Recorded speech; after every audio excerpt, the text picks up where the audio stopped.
These soldiers are battling to defend a critical river crossing point. He's dead, he's dead! But they're taking multiple casualties. We've got one of ours dead! Up against them, an opposing force intent on capturing the crossing. So our objective was to sweep and then clear the bridge. Got held up by the enemy. They're well dug in. One section, we're down to 38 mags and around 300 link. The 800 soldiers out here on Exercise Rhino Heart are part of 19th Light Brigade, the British Army's only fully reservist brigade. Man down! Man down here! And this exercise is the biggest deployment of the Army Reserve for 40 years. 3 times enemy!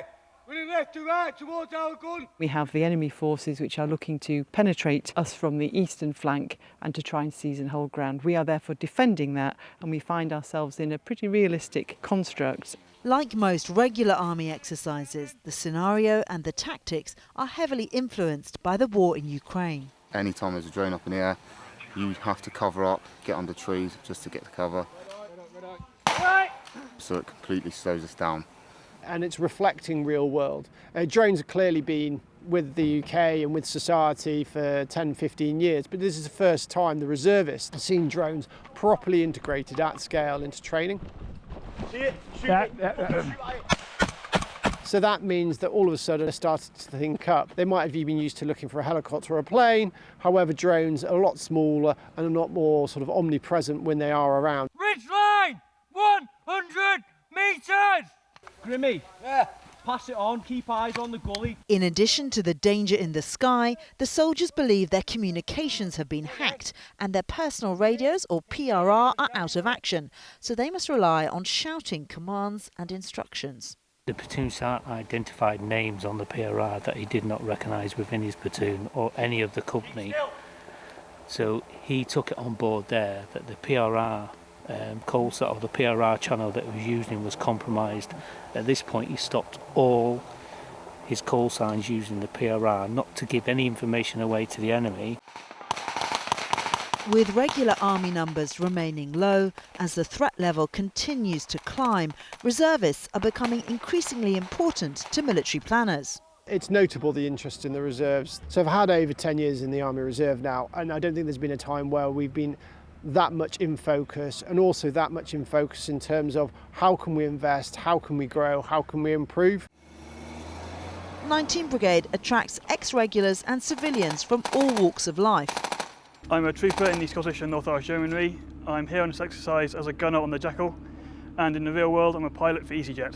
I'm Corporal Stephen Parker. I'm a section commander with 8th Battalion Rifles, and my day job I'm a joiner. I'm Kingsman Nathan Berman. On this exercise I am the section gunner. In my day job I'm a medical student.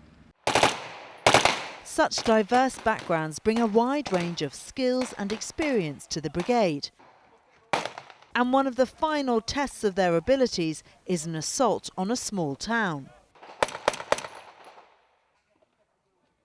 To be successful, attackers must outnumber defenders 3 to 1, and for a well-dug-in force, that can rise to 5 or even 6 to 1.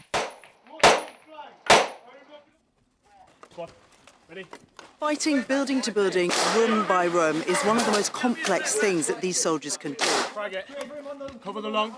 But this time, they've managed to break through the defences, Move it! take control, and the occupying battle group by surprise. How did it go? Well, I died. So, That's a bit of a down. oh, you know, yeah, but Other than that? other than that, it was all right. Right. But whoever wins the battle for the village, spending 2 weeks together as a formed-up brigade on a vast NATO training area is extremely valuable for soldiers who only usually get together once a month in much smaller units. Normal reserve weekends, you don't really get to operate or deploy, on this size. And it's just great to see how, all the working parts move, especially on a lighter battle group level. Enemy 50 metres, corrugated structure on the ground floor. This is the first one I've been on. It's been quite interesting to see how different units work together, how fighting in a company instead of just my unit alone, how we all integrate with one another and how we make things work. I think it's definitely been quite eye-opening. Civilian population just been caught in the crossfire with coalition forces. Helping test the reservists and build in additional realism are 206 Multi-Role Medical Regiment. Under new doctrine, Army medics have moved away from tented field hospitals and instead set up medical facilities in so-called buildings of opportunity. The use of drones has become a massive issue, and having that kind of added ballistic protection, if we can get it, so an ammo bunker such as this or a fibular area is ideal for hiding the hospital so we don't get easily targeted, but also providing that ballistic protection, and also trying to keep it as clean and as free from contamination as possible. Just makes this a much better working environment for providing that field medicine. ERVs are marked, drop-off points are marked, and then what about the extraction route back? There are basically only these two roads. A handful of Canadian and Estonian troops bring a multinational flavour to this exercise and share different perspectives on defence. Do you think generally people in Estonia take national defence more seriously? Yes, very, very seriously, especially after the war in Ukraine started. It really shows, and I'm really glad that Estonia takes it so seriously, because of course we're on the border with Russia. Unlike the reservists of 19 Brigade, Estonia doesn't rely on volunteers to boost their armed forces. Instead, compulsory national service is baked into Estonian society. So is conscription something the UK should consider? It's better to have a willing volunteer than a pressed person. It would be better to try and increase the numbers in our reserve, equip them appropriately, because if you are a volunteer, you're more likely to, I think, probably be a better soldier. If we look to go down the conscription route, I think that's a complete change in our national dynamic, and I'm not sure if that would be the best idea.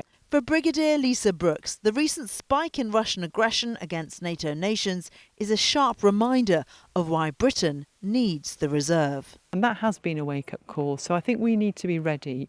And in terms of society, if you want to serve, if you want to be there for your country, and if you want to experience being part of a nation's security, because we would be that second echelon force directly supporting the regular component, then there is no better time to serve in the reserve. Let's go, go, go, go, go!